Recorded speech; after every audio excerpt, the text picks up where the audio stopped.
Welcome back, everyone. We are now on episode 19. We are getting close to that 20th episode. And after, I'll say weeks in the works, we have finally got Chantelle Barry. How are you going today?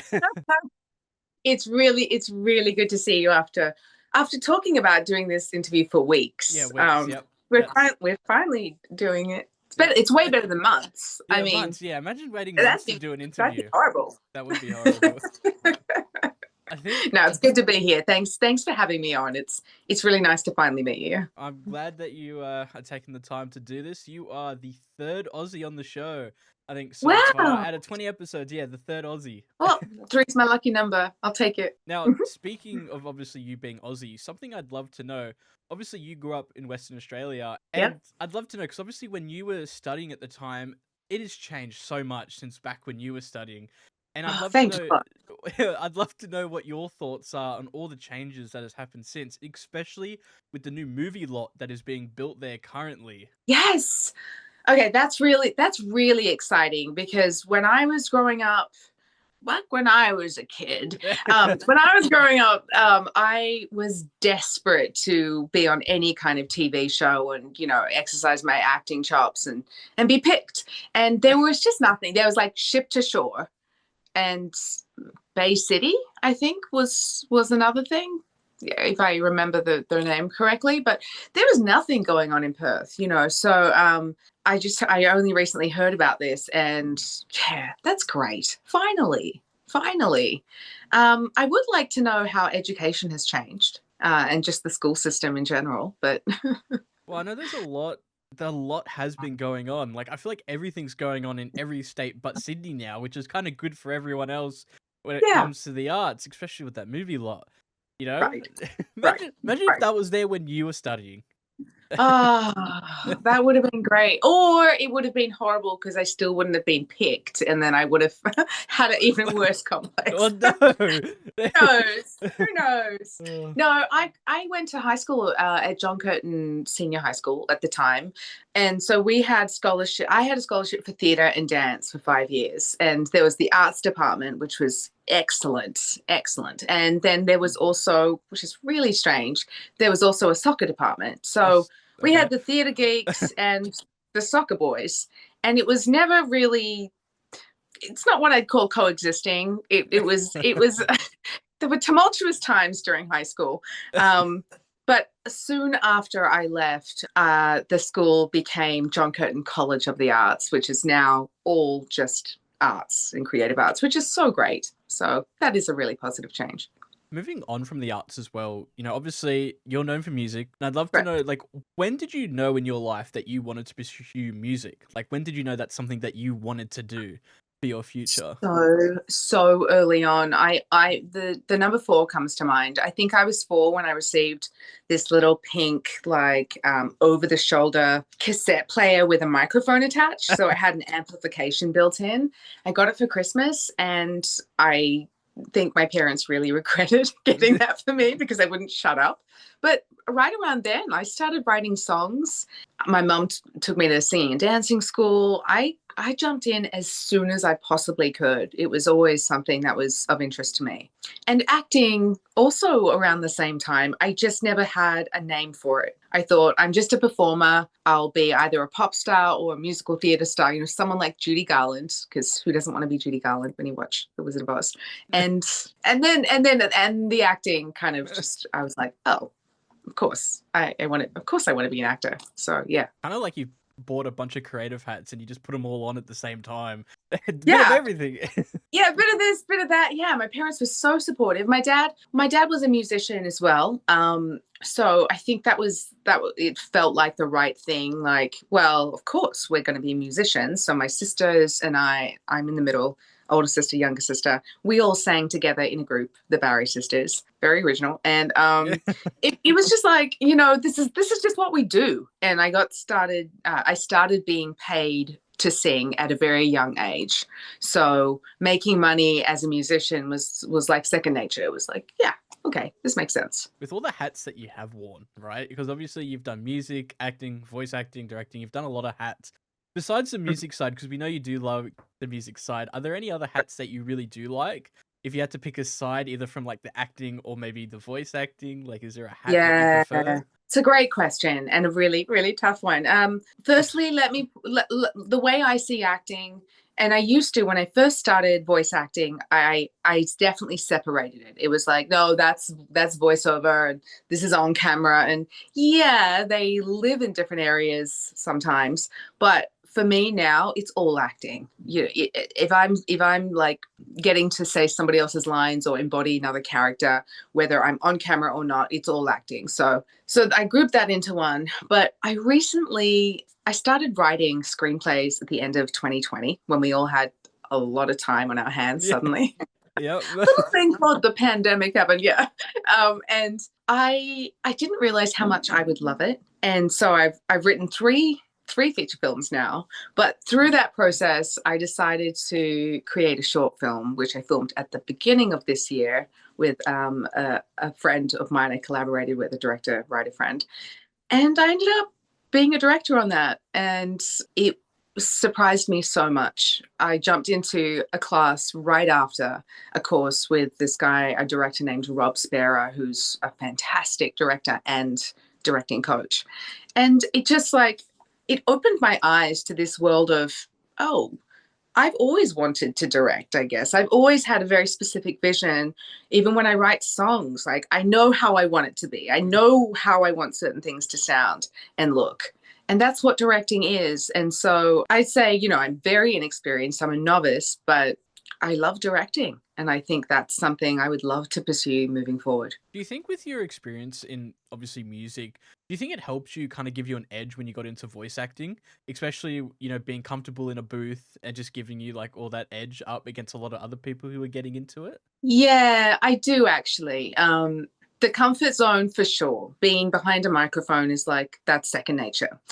I think where I have excelled in voiceover because of being a musician is in a thing called voice match or ADR. And I've done it several times now I've done like 6 or 7 Charlize Theron movies where I've come in and been her voice match once she's on her next project and not available to, do lines that were missing or lines that they added, that kind of thing. And I guess I have a flair for voice matching because of the musicality.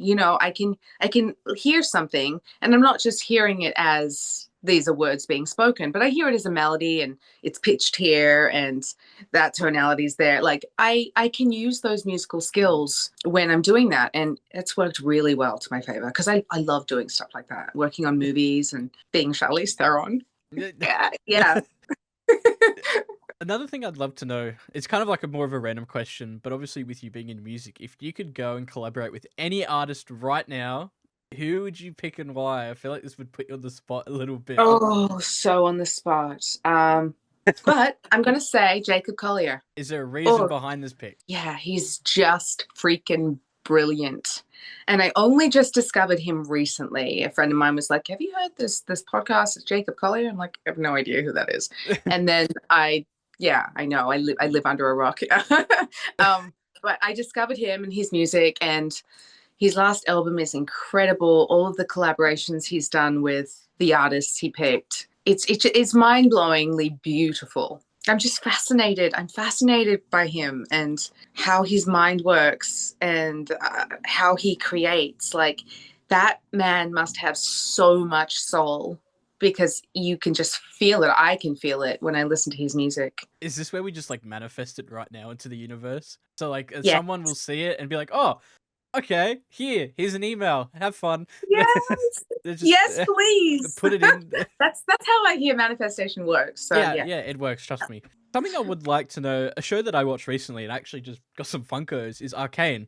And you are in 2 episodes. You did some voiceover work in 2 episodes. That's right. And I'd love to know, like, what are the details on that? Because, like, I want to hear everything about this. I fear I'm going to disappoint you here. Well, here's the thing. I was a voice match for 2 episodes. Yeah.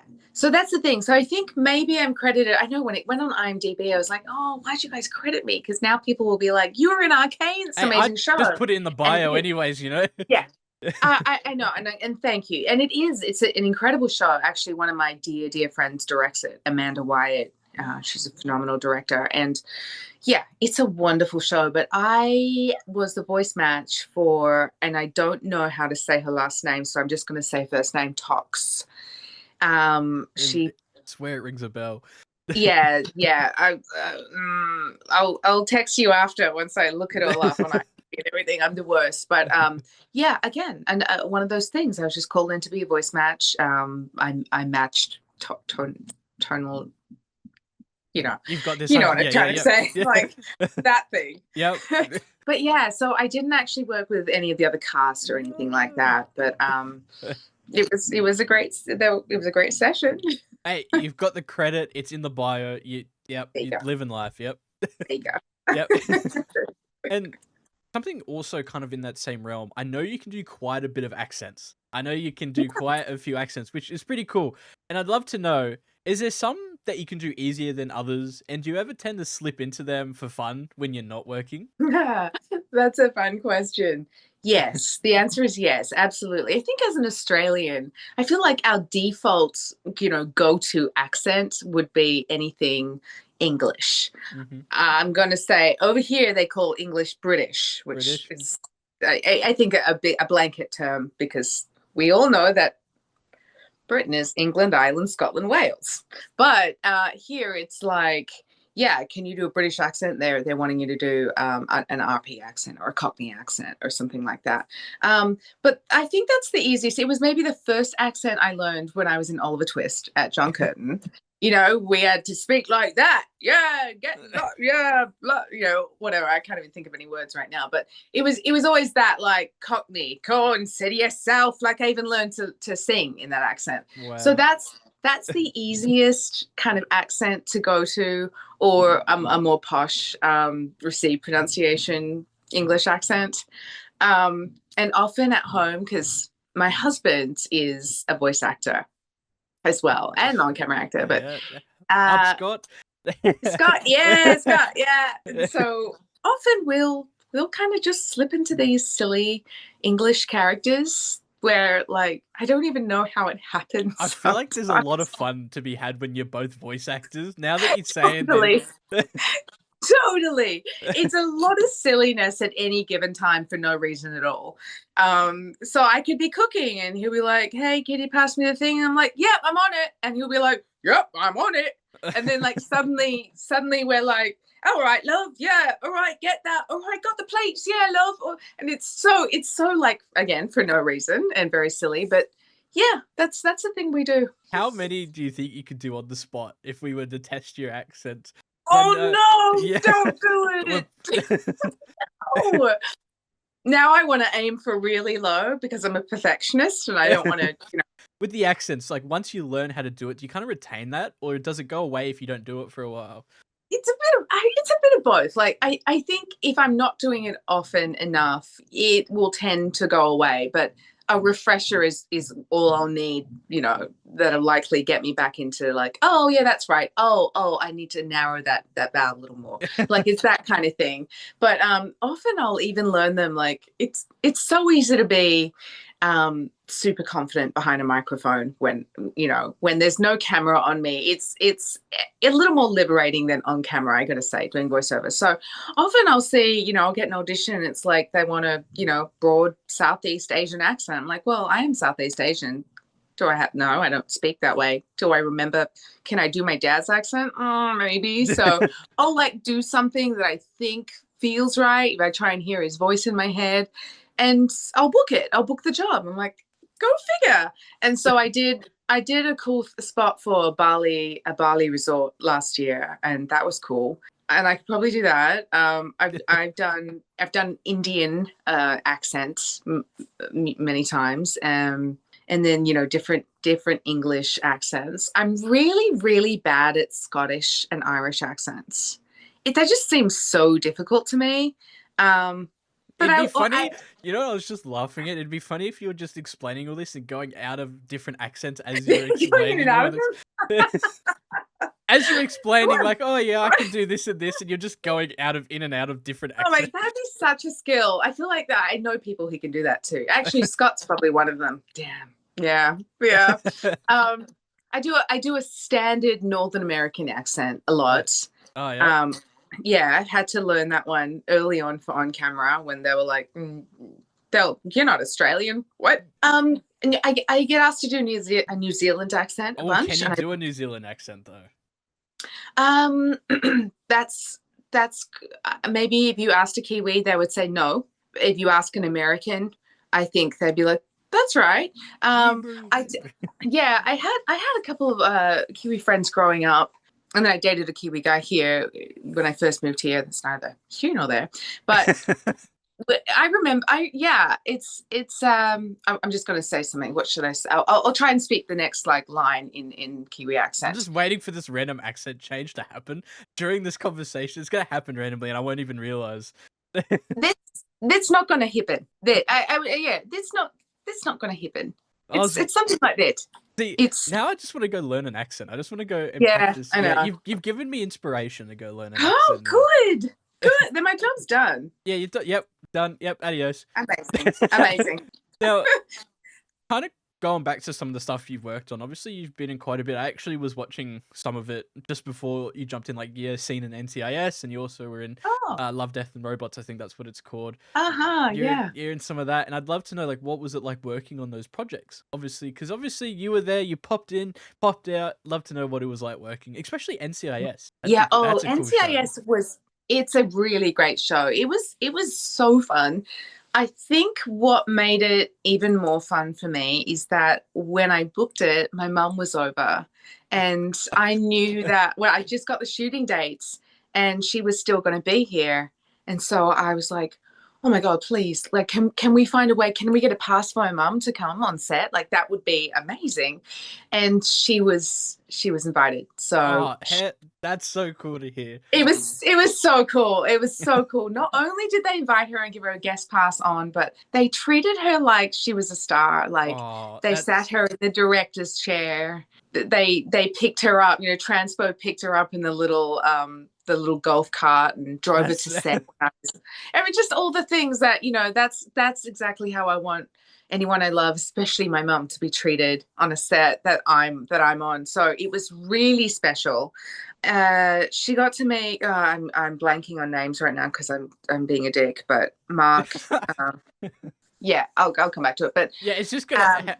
I'll edit it on screen if we ever think of it. Just okay, thank you. Yep. The lead guy, the main guy, Mark. I don't. My mind's blanking. Okay. Well, the guy. I'm so sorry. Yeah. Sorry if you're listening. And it pops up on screen. Yes, him was. Yeah, this guy. He was so amazing. My mom was like, "Oh my gosh, do you think can I meet him?" I'm like, "I'm sure you could." And then we see him, and I'm like, "Mom, come over, come say hi." And so she goes up and she's like, "Oh, hi, I'm Chantelle's mom, and I'm just here." And he's like, "Oh, come into my trailer." And he has like a whole Winnebago trailer, like decked out. It's amazing. Fancy. It's an incredible, fancy trailer, And so she steps inside and looks, and I mean, my mom is smitten, and and then she gets out, Transfer comes and gets us, and I'm like, I'll meet you over there, Mum. I'll meet you on set, Mum. And she's like, okay, I'll just walk. And then Mark was like, no, come in here, come sit here. And like he scooched over and put his arm around her. It was just like, thank you. That was the best experience ever. And then filming was great. It was so quick, and we wait all day, and then we get on to set and do a rehearsal and do the take, and it's like, okay, it's a wrap. Well, it seems like it was a great set environment, which I feel like makes the difference on productions. Yes, 100%. There's a thing I always, it's if you're number one on the call sheet, like, you are setting the tone for everything. It's so important, and that's definitely what I tried to carry through when I was shooting my production, my short film, which I wrote, produced, directed, starred in. And there were a lot of hats that I was wearing. And, at some points it was very stressful because there were so many things I was thinking about. But it's also such a privilege to be able to make the art that you want to make, and have this vision kind of come into fruition before your eyes, and not forgetting about the team of people it takes to make it. So I was very, very conscious of the energy I was putting out there and the tone I was setting for everyone. Yeah, so that's super important. And of all the sets you've been on, other than NCIS, because we know how well that went, were there any other sets you kind of went in and you went, wow, the vibe is actually pretty good here, or like you really enjoyed being on set with the people? Yeah, there are a couple that come to mind. I used to do a bunch of, you saw that reaction. I used to do a bunch of extra work, background work, and especially when it's slow, which is often slow as a struggling actor in LA. It's like, I need something. And so this one thing I did, it was couples retreat, right? And that's on it's actually on my IMDb. So I get there to be background for like the reshoots, and it's supposed to be like we're in Bora Bora, this big tropical party, and they needed a bar girl, like a featured bar girl. Wasn't that your first like credited role on IMDb? The bar, was it like 2000? Was this in 2001? Roughly? No, that was what's the Australian Water Rats? Water Rats?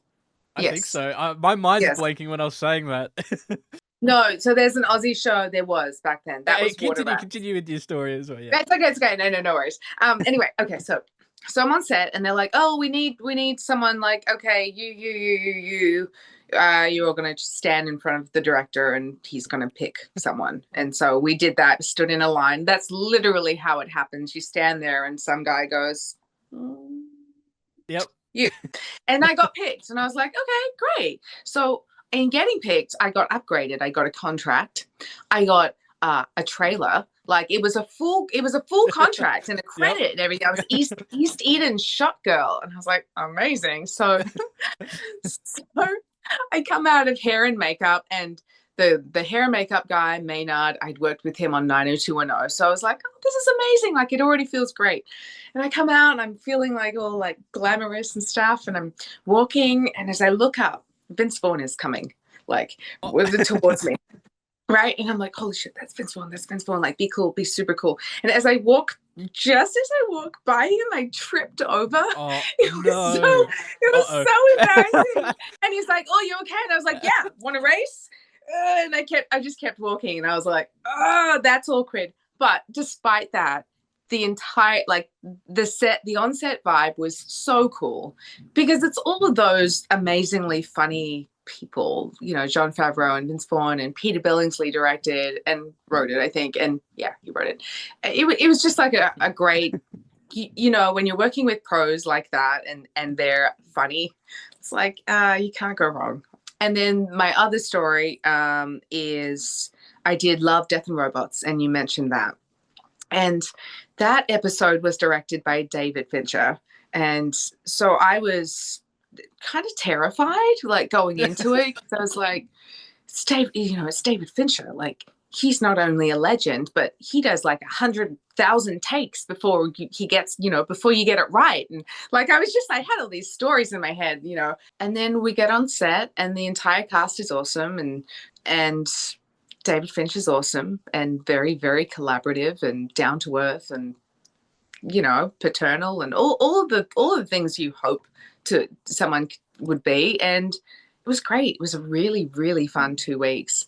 And I made some excellent friends during that. I became friends with Nikolai Nikolaev, another fellow Aussie who's done a ton of things. And he also co-stars in the film I just made, In Your Dreams. So that's exciting. Yeah. You just never know. That's the thing I love, is that you never know at any point, like whatever room you're in, there's always opportunity for a connection, and being open, I think, is key. You're gonna laugh at this. You want to know how old these notes are? One of the questions here is, you just did your first Streamily signing recently. What was that like? And I also want to know, did anybody grab the karambit, I think it was called, the knife? The karambit, did anyone grab it? Yes. Yes. I was eyeing it for ages. I was like, I'm really tempted to grab this and put it on the shelf.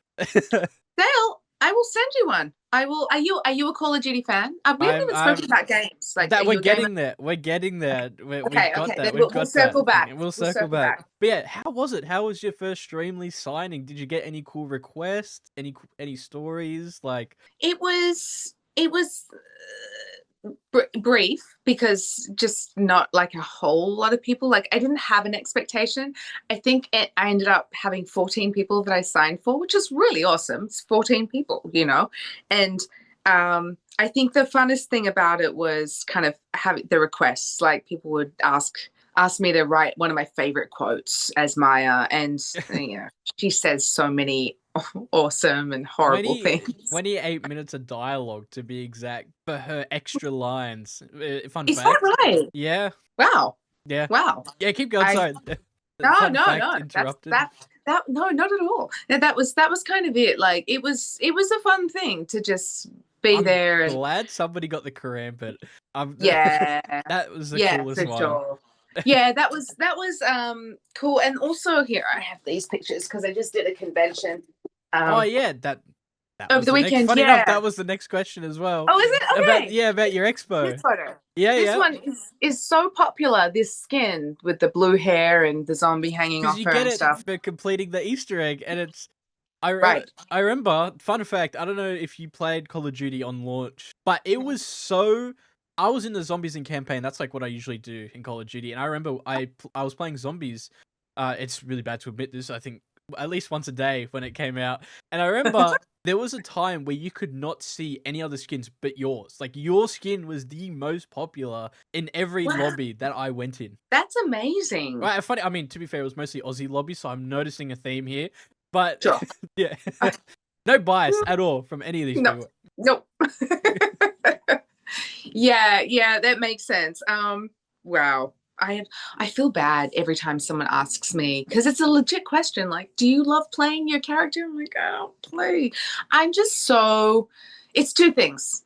I'm quite intimidated by the learning curve of playing a video game. Like, I've tried one time, and it was when I did Iron Man VR. Oh. So I put the VR set on and like that. I mean, it's cool. It's really cool, but I just feel super uncoordinated.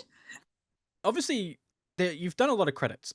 A few video games and obviously quite live action. Is there any like studios or games that you'd like to work with, both in the live action world and obviously the voice acting world? Wow. Gosh, it's such a big question. I feel like normally I would have a list of answers for you. Yeah. But yeah, off the top of my head, I'm like, I don't know. I just love working with really great people. Like, it's more important for me to work with awesome people than it is to work on an amazing IP with a horrible team. Oh, horrible. Do you know what I'm saying? I feel like that happens more than people think. Is there anything you still want to achieve in your career? My goodness. I mean, I would like to make my feature films. I really want to. I've written a really awesome, I believe, awesome Christmas movie with original music. And Oh, don't that's tell me it's a something. Hallmark movie. It's not a Hallmark Okay. movie. Not that I have anything against Hallmark at all, but it's not that formula. Is there's time travel in it, and Okay. it's a different kind of It would have been movie. so bad if you said, "Oh, it actually is a No, Hallmark movie." no, That would have been. no. I don't know if you've ever seen Hallmark movies, but it's just the same plot every time. Exactly. Yeah. There's a formula to it, which absolutely works over and over in that, If they within keep that making context. them, obviously there's an Yeah, audience. right. Yeah, and it's an entire network. Yeah, for sure. But no, this isn't like that. I see, and it's called a Simple Wish. I see Simple Wish on like a Netflix or Amazon or Prime, something like that. It's got a lot of heart and songs, and yeah, it's a really heartfelt movie, I think, if I haven't said that already. Yeah, it's just about creating the art that I want to. There's, telling the stories that I have to tell. I think that's my bucket list. Like, if I can find a way to do that, I will remain content in this way, or artistically, creatively fulfilled. But but also I change from day to day, so The maybe bucket next list week. gets edited every Yeah, day. absolutely, absolutely right. It's life. Like, we just don't know. We know we have a life, but we don't actually know when that point is, where that end point is. So, it changes daily for sure. But it's so long as I can keep creating, I think for now that feels really fulfilling. Do you ever see yourself, like, if you were going back in time, do you ever see yourself doing anything besides, like, music and acting? Like, was there any other careers that you were interested in growing up? Or was it, like, tunnel vision, music and acting? It was pretty tunnel vision. Like I was gonna say yes, but this is so the story is, I used to love watching there was a show called Moonlighting when I was little with Sybil Shepherd and Bruce Willis. And yes, I was born in 1980, so maybe that was around the mid 80s that was on. And then 21 Jump Street came out, and they were all undercover cops. And on Moonlighting, they were lawyers. And I remember, like, I loved these shows, as well as like shows like Quantum Leap, where he got to be in the body of all these different people constantly. So I turned to my mum one time and I'm like, I was watching a law scene, like she's a litigation lawyer and she's in the court and doing the thing. And I'm like, I want to do that when I grow up, Mum. And she's like, you want to be a lawyer? I said, she's like doing the thing. She's like, and I think I said it a couple more times with other episodes where they weren't lawyers, they were just undercover cops in different situations. And Mum was like, you want to be an actor? And I went, yeah, yes, yeah, Yeah, that one. I feel Yeah. like even if you made a left or a right, it was coming back to that same tunnel regardless. Exactly. Yeah, Yeah, right same there. tunnel regardless. Now, Yep. going on to your gaming work, because obviously some pretty cool titles. With you working both in Marvel and DC, do you kind of have a soft spot for one or the other? Not really. They're both pretty up there for me. I mean, If you had to pick yeah. a side, though, Uh, Marvel or DC, which one are you picking? I've never been good with favorites, Dale. I'm noticing a trend here with the questions and the favorites. Yeah, yeah, yeah. It's not that I'm trying to be neutral. It's that it really is hard. Like, what did I love growing up? I loved Superman growing up. Superman's DC, huh? Yeah, Yeah, yeah. I think that's your answer. An yeah, answer without an answer, in a way. yeah. There Yeah, you go. There you but go. And I mean, working on Doom Patrol was really freaking cool. Yeah, yeah. all right. This is another question for you. Not a favorite, but would you rather play a live action Selena Kyle or a lead role in a Superman film? A live action Selena Kyle or a lead in a Superman film? I live action Selena Kyle. I feel like that'd be cool. No offense, I feel like that'd be way cooler. Imagine Yeah. an Aussie Catwoman. Just saying. Right. Could happen. Yeah. Yes. Yep. I'm imagining it. Mm-hmm. It's fine. Actually, I didn't get time to do it. But I just picked up Batman Arkham Shadow on the VR. I'm about to play it this week. Awesome. I'm excited. I mean, unfortunately, or not unfortunately, I have seen a few scenes in that for this interview, so I know Yes. what to expect when it comes to the phone, especially all the phone calls that you get. That's right. That's right. Moving on But from it's such a great game. I mean, it's won, so many awards for Game of the Year. Like, it's such a great game. I'm so happy you're going to play it. I'm Good. Even excited. though I don't play, like, I'm excited for you based on what I know. Does it ever feel weird seeing yourself in the projects that you work on, or like hearing yourself, especially like in the games, or do you just hear yourself? You've done it for so long. Oh, I've heard my voice plenty of times. Yeah, I think it's a bit of both sometimes. Like, sometimes I just don't know what they're going to go with. You don't know. You'll give 'Cause an A, B, or and a a C C, tag, yeah, an A B, yeah. right? And it's like, okay, it could be either. They want an option, so you just never know. So sometimes it's surprising. More often than not, it's more like, that's my voice, and cool, look at the world it's in. Look at listen to the other voices it's part of. It's a very cool thing.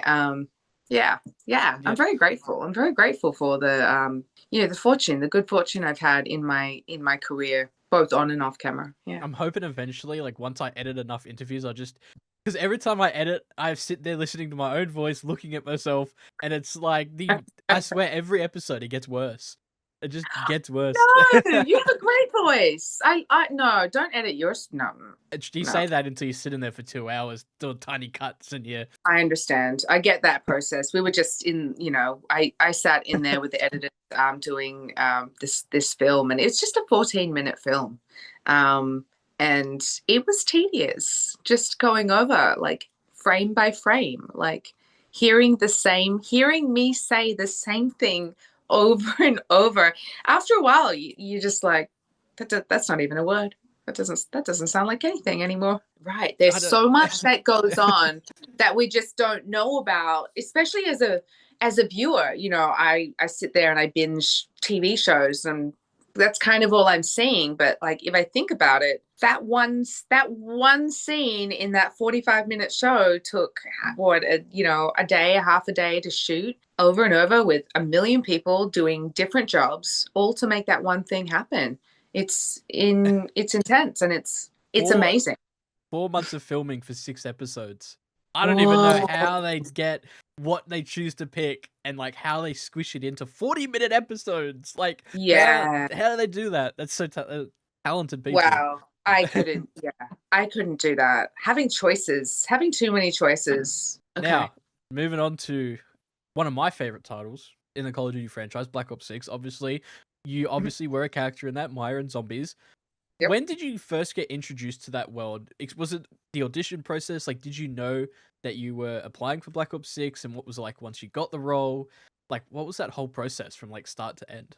I didn't know what the project was. We often don't know because it's under code names or something like that. Everything's exactly. There's a code name, and there's an NDA that we all signed before the audition, even though they're still not telling us the actual title. It's like there's so many, locks. It's like those Russian dolls. You just kind of like there's another lock, and there's another lock, and so I had no idea really.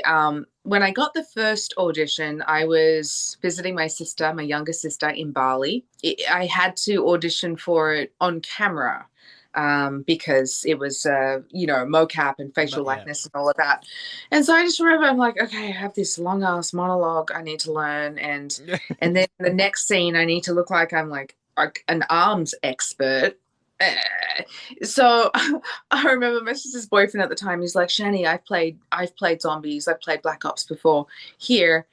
And he gave me this tripod that was super retractable and had all these things.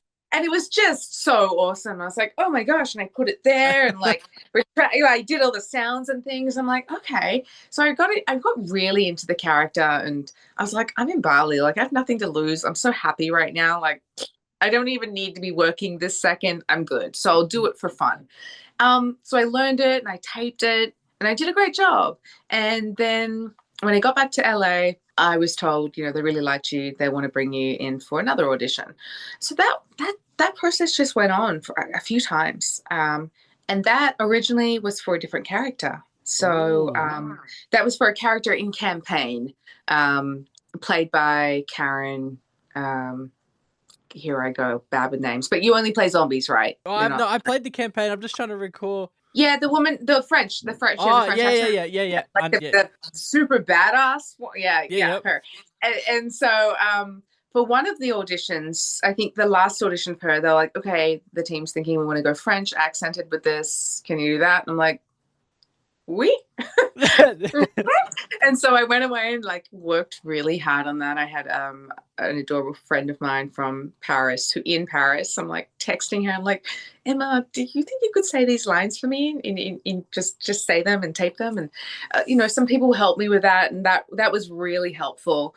And then I did the audition, and I just kind of felt it during. I'm like, I'm doing the best I can. The team's responding well. They're all lovely. They're obviously all on my side, but it didn't feel like I was really that character. So I kind of went away from that going, all right, maybe it won't be mine, and it's gone away. So I think it was like 3 months later, and I got another call from the team. They have another role, and we want to bring you in for it. And this time, just use your own accent. Right, yep. Right. And guess what? She's half Australian, half Southeast Asian, half Filipina. And so I'm like, Amazing. Okay. Bingo. Yeah, yeah. Ding, ding, ding, ding, ding. Yeah, super easy. Okay, great. Say no more. And I did that, and I think I did 2 or 3 auditions for that role as well, for the role of Maya. My last audition was in Australia. I was visiting mum in Wow. Perth, and yeah, and there's a studio behind where she lives, and I'd recorded there before for another thing. She's like, "I'm gonna go see them and see if they can fit you in for the audition so you can connect." I'm like, "All Is this right." the biggest coincidence? Is this studio in Piermont? No, Oh, it's in East Fremantle. Oh gosh, what am I thinking? Eastwick Park. oh. I also learned there's a game studio in Piermont used like by Rockstar and like all those people. I just Okay. learned this. So I was like, if that'd be the craziest coincidence, if that. That'd be amazing. Yeah. Yeah. No, no, this was a music studio, but I think they have ISDN capabilities, and we were able to connect, and I knew it, and it's a great facility. So um my mum tried. Actually, no, I wrote to the guy. I'm like, "Hey, what's up? So I have this thing. Like, I don't know if you can fit me in." He's like, "Oh, mate, we're all booked. We're completely booked. I'm so sorry." I'm like, "Oh, bummer. Okay, no worries." I told my mum, and my mum was like, "Right, I'll leave it to me." And I'm like, "All right, but what are you gonna do?" She's like, "Don't worry." And so a couple hours later, the guy emails me. He's like, "So your mum came to see me, and she dropped off a batch of scones that she cooked for me. She baked Oh, a yep. batch this Yep. morning, fresh." Bribery. Yep. And I went, "Right, that sounds like mum." And it turns out I think we can fit you in. We have this Oh, other room I what a forgot about. I'm like, coincidence! There's a oh my spot opening God, up. I know. Yeah, you want my mum in your corner, that's for sure. But yeah, so that all happened, and I got back to Australia and I booked it. So, Your first and um, biggest supporter right there, I feel like. oh, without a doubt, my mum is incredible. Yeah, When you yeah. finally got the role and obviously you learnt the character you were playing, did you get to add any of your own like personality or ideas to the character? Yes, absolutely. The team over there, the head writer Dan Loffer, he's a wonderful British man, and he's just so fun. We actually share a birthday, so Oh, no that right way. there meant, okay, okay, I see you. And he just has a really great writing sensibility, and because of that, they hire excellent people that he can kind of shepherd. And so going into it, they already had a sense of who Maya was. They knew exactly who she was.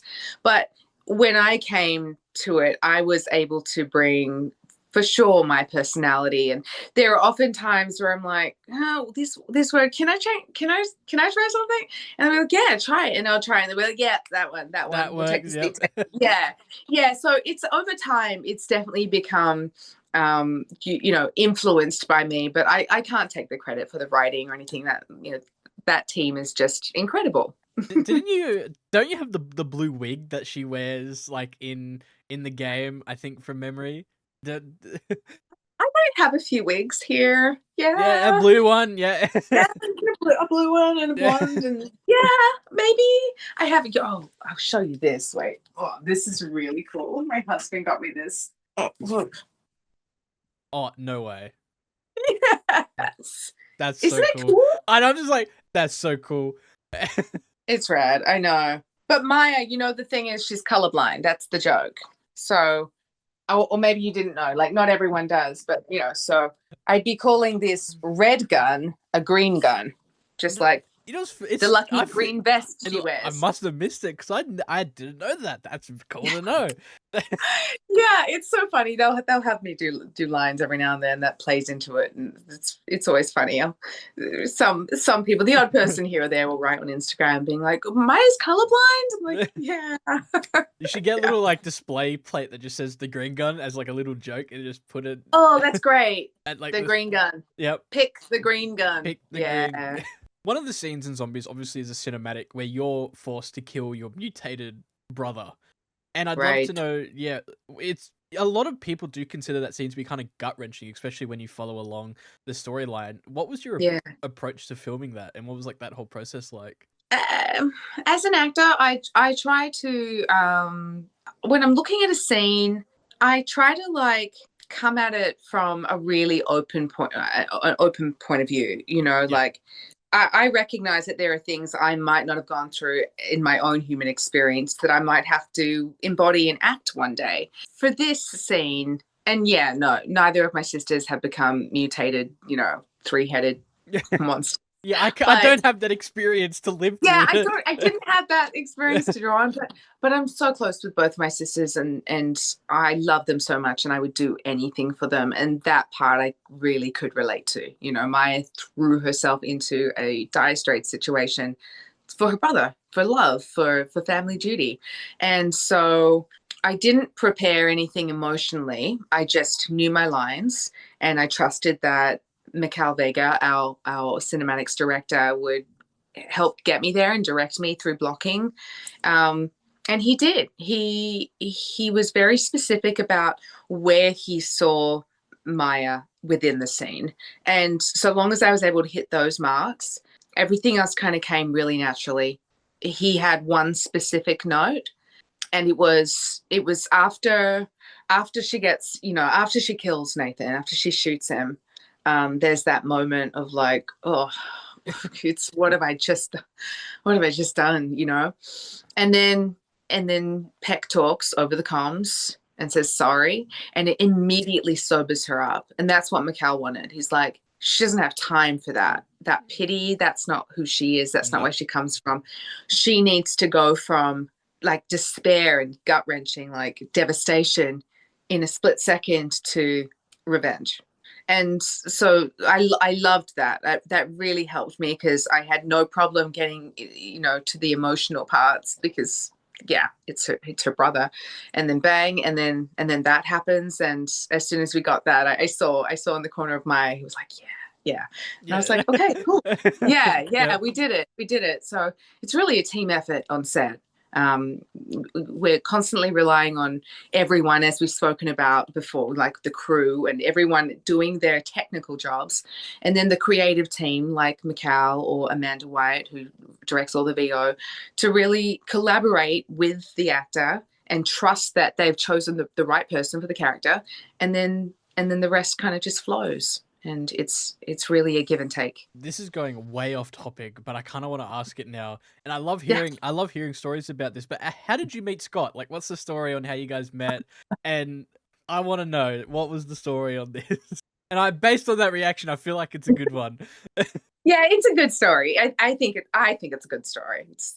So back in 2007, it was a summer over here in 2007. Wow, that was 1 year after I was born. Holy crap! Not to make you feel any older with that sentence. No. I'm not older. I'm wiser. Don't you forget it. Yep, that's it. No, right? So 2007. So when you were a wee lad, you were about 1 year old. Yep. And it was 4th of July had come, and the 4th of July here is like a huge, it's huge. It's Independence Day. It's like Australia Day over there. And I booked this movie, and I had to drive all the way to a place called like Alhambra to do it was like just far. And I was like, it's hot. I don't want to go. I don't think I even had like a very good working car at that time. Oh, wow. Like it was just like all the things. I'm like, I'll go though, because I'm getting $100 a day on this ultra low budget film. And what else am I going to do? So I went, and it was a table read. So I went and I met the cast, and it was an ensemble cast, this comedy. Lots of great people were part of it, like Danny Pudi. I don't know if you know who that is, but just awesome actors. Yeah. And Scott was there. I don't know why I'm whispering, because he knows this. I don't quite remember meeting him that day, but he remembers meeting me that day. But I definitely remember meeting him the next day on the set. How rude are you? Don't even remember the first day I feel meeting bad your about partner. that. How rude. I know. I'm like, should I lie? No. And then we got on set, and I remember being in wardrobe, and I was wearing these boots. It was a movie called Thunder Geniuses that will never see the light of day. It was ultra low budget, and I don't think it ever got completed, like the final completion. Oh wow. Yeah, all the money. Oh, gosh, all the money that just kind of that happens a lot. Anyway, so I'm on set. I'm in wardrobe, and I finally have my boots on, and they're these like tall like combat boots, and I was standing there, and I just remember hearing someone go, "Nice boots," and like an internal eye I'm roll. gonna I take a did like, big guess at who this was. yeah, yeah, it was Scott. So I Yep. turned around. I'm like, but then I saw him. I'm like, oh, but he's nice. I'm like, thanks. I try not to do the whole bitchy girl, yeah, great line thing. Yeah. So I was like, thanks. And he was just a sweetheart. And every day we would go to set. We shot for 3.5 weeks out in a city called Aqua Dulce, which is very, very far. Based off the name, it just sounds far. Doesn't it? Yeah, in the sticks, right? Yep. You can call it in the sticks. Yep. And every day I'd go to set and find myself just drawn to Scott, like asking for him, like, is Scott here yet? Yeah. And we just connected. We just really connected. And then after, I think it was like after 2 weeks, everyone was tired of driving for so long, like the commute. So Scott came to set one day and he's like, I've gotten a couple hotel rooms at this like cheap place down the road if anyone wants to stay. Like the room's on me. It's good. And I was like, I'll stay. And then a couple other people did. And then it just ended up being him and I. There was a great moment. So it was a great moment on set, which I used to tell all the time. But I used to make all these beads, like beaded bracelets, and just super into, like friendship bracelets and jewelry and stuff. And I'm there. I go to I go outside my trailer and I go to the guys' trailer. So it was like a women's trailer and a men's trailer. I go to the guys' trailer to find Scott. I'm like, hey, I knock and he comes out and I'm like, what are you doing? He looked kind of like secretive. I'm like, what are you doing in there? And he's like, oh, it's a stupid thing. I make beads. And like, he brings out this full beading kit. Like, no joke. It was like a full toolkit filled with beads and beading tools and wires and all the things, but for jewelry. And I was like, hang on. And I go to my trailer and I bring out mine. I'm like, I make bracelets too. It was so cute. It was just what a story. And you still don't even remember meeting him on that first day. Wow. No, I don't know. Okay, I know. Well, kind of a follow-up, obviously, because that is a pretty cool story to hear. Have there been any funny moments, other than like the voice acting stuff that you guys do to each other? Any funny moments you can recall? Oh my gosh. I mean, so many, but on the spot, I don't know. Like, we're coming up to 18 years together, which is so crazy to me. My life, by the way, that is pretty much... which is your entire life. Almost 19. So like one less year. Wow. My goodness. Yeah, I know. I always do this and I always feel bad, but at the same time, it is funny when people say like, for example, someone said, oh, my first gig was in 2006. And I'm like, well, funny enough, I was born that year. And they're like, wow. Yeah, I was in the womb. Yeah. Well, no, I love it. It honestly doesn't make me feel bad. Like I'm one of these people who enjoys, like, I do enjoy getting older. It's you say that until the gray hairs. The gray Oh no, I'm not close enough to the camera if you're saying that. No, there's definitely grays. There's grays going on. There's all sorts of things going on that remind me that I am a human in a human body aging appropriately. But I prefer that than pretending and not or trying to cover for something. It's just the people that spend like $1 million on all these surgeries, and it's like exactly like those like 80s rock band dudes who look like they're trying to be in their 30s when they're like 50s, 60s. Yeah. It's like, I don't want to appear desperate. Like, of course, who doesn't want to look forever young or forever beautiful? But there's a lot of beauty in age as well. And I think maybe most of that beauty comes from accepting the fact that we're getting older. It's that alone.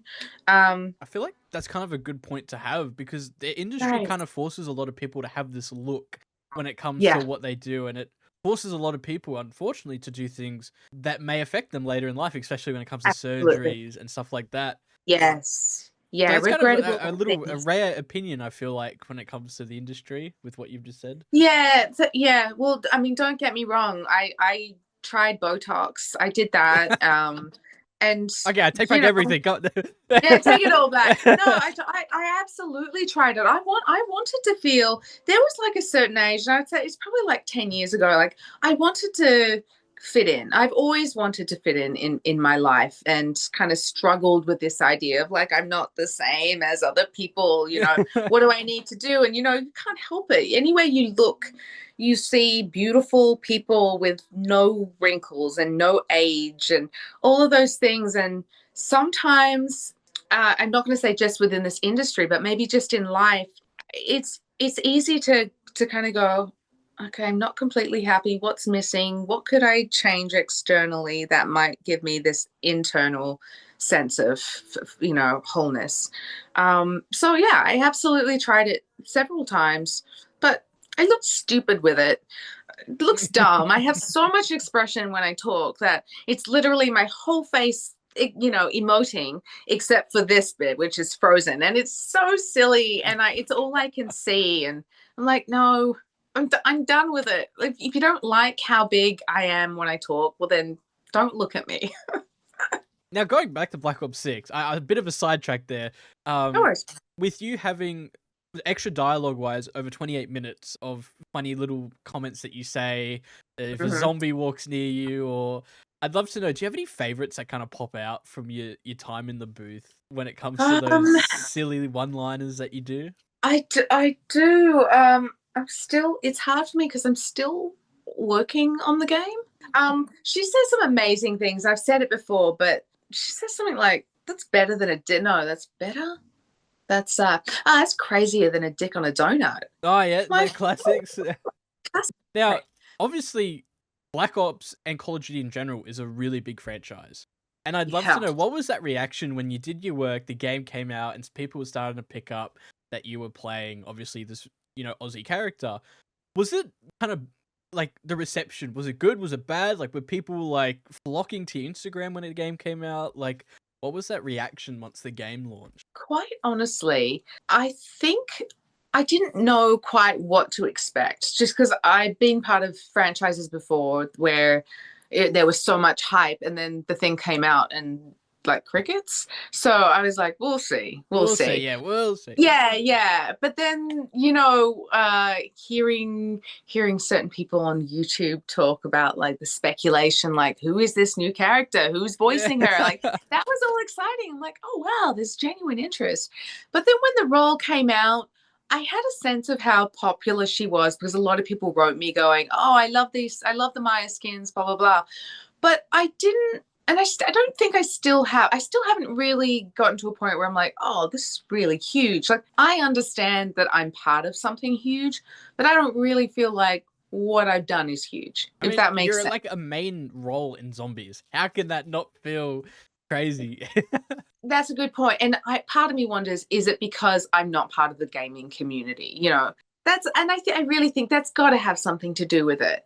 But the more I, and I try to respond to everyone who writes me on Instagram, everyone who reaches out and is like, hey, I love Maya. And I get a lot of those, more so now than back when it came out. And I respond to them, and people are like, oh my God, Maya just responded. It's blowing my mind. And like, do you have anything you could say? And like, I love interacting with fans, because I'm like, oh, this is making a difference. Like somehow, like this interaction is making a positive difference on your life. Like I'm all about that. So that's great. Yeah, lucky them. Quick responses, quick organizing. Lucky them. How lucky are those people? Yeah, pretty much. Yeah. Now, this is kind of in a similar realm to, like, obviously the character, but Maya has quite a lot of outfits that you can buy for her, and like skin packs and stuff like that. Have you seen any of them? Are there any that pop out so you go, oh, that's pretty cool, or anything like that? I love the, I don't know what they're called, what skin's called what, but I love the blue wig one. Like that's my favorite look of Maya. Have you seen this the Christmas one they brought out? I think I was just gonna say the Christmas one I love. It's so cute. And the Squid Games one was cool too. But yeah, I'm curious to see if there'll be anything new or whatever in the future. She knows. She can't say it. She definitely knows what's coming out.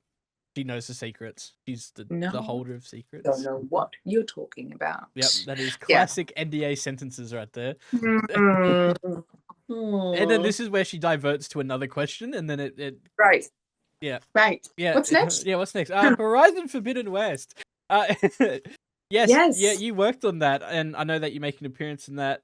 Obviously, I actually just finished playing that. I played it just for this. How was that experience? That was really fun. You know, I only did a couple days on that game, and it was my very first mocap experience. So it was Chris Salter Zimmerman who directed, also a dear friend of mine who's a phenomenal voice director. And she always talks to me. She's like, I popped your VO cherry because she had me. My first game was Mad Max, and it was with her. That's right. Yep. 2016. Like, that was. That's right. Yep. Yeah. And she's like, and I popped your mocap cherry. So she knew I hadn't done mocap, and she called me in for this, and I was more than happy to just be there and be part of it. It was really, really fun.